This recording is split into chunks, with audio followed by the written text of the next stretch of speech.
you colour me life, you colour me thinking, And joining me now is the beautiful Degen. Welcome back to Canterbury Live. I love these fortnightly catch-ups because you just always leave us the tool to take away for the next 2 weeks. Yes, I've got one today. I know, but before we get there, limiting beliefs. Expand on that.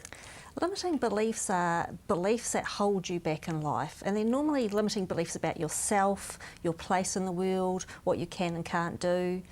And we talked about one last time, which was the not putting yourself first. And really, the next biggest one that I see with people, and this is gigantic, Andrea, gigantic, is not feeling good enough. And when we don't feel good enough, we can't possibly attract the success in life that we want, because we tend to attract that which matches what's inside. And if we feel not good enough, I mean, and that can disguise itself as not feeling worthy or deserving, not feeling that we do anything right or that we always fail. And, you know, it's like a big brick wall on the path to our success. It will hold us back. Yeah, exactly. And what is it about, the little signs can be shown is when you compliment someone and they automatically bounce it back at you. You are so right.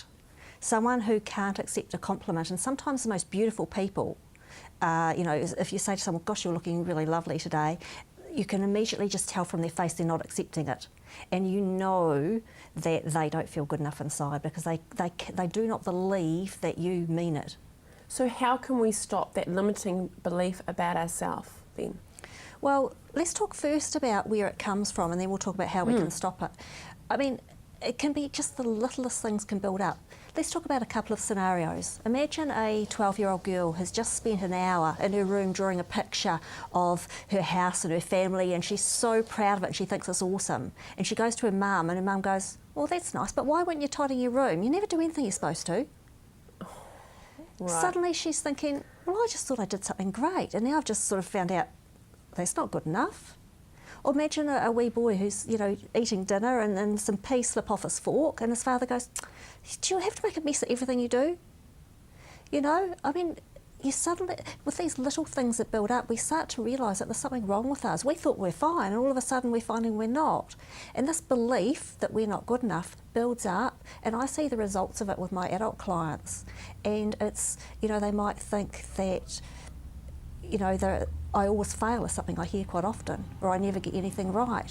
And as I said before, we tend to attract that which we, you know, that which we believe. You asked how we can get over it. Well, as you know, I'm the biggest tool that I have in my toolbox that I use with my clients is EFT. Yes. And it's the best thing that can actually rewrite over these programs. I've got a wee tip in a minute of something people can do at home, but let's talk first, because this belief is in the subconscious mind. We don't walk around all day with this thought, I'm not good enough. I mean, we don't, you know, we think we're doing pretty well in life. It's subconscious. And the subconscious mind is a bit like a DVD player. If we put a DVD of a certain movie in our DVD player, that's the only movie it can play. Subconscious mind's like that. Yeah. It can only play this program, I'm not good enough. And you can talk to it and say, well, actually, now I've figured out, you know, that I've got this limiting belief, I'd like to change it. But it can't. And that's why I love EFT, it like reprograms. It's like programs a different movie and disconnects the first one, so we can change our beliefs to more positive ones. But just in the meantime, there is something people can do at home, and this is fantastic for children. Right. You do it on yourself, but we'll talk about how to do it on children. Is when your child does something really great, perhaps gets an A or wins a race or draws a great picture or anything, you say to them, that is fantastic, you know, so well done, I'm so proud of you, but even if you hadn't done that, you'd still be good enough. Oh, I love that. And what it's doing is it's pre-programming the brain, and it is the pre-programming that's important. And if you do that enough times, you know, you're looking lovely today, Andrea, but even if you weren't, you'll still be good enough. Yeah, you know? right. Okay. Do it to ourselves. It's balancing it. I did so well at work today, but even if I hadn't, I'd still be good enough.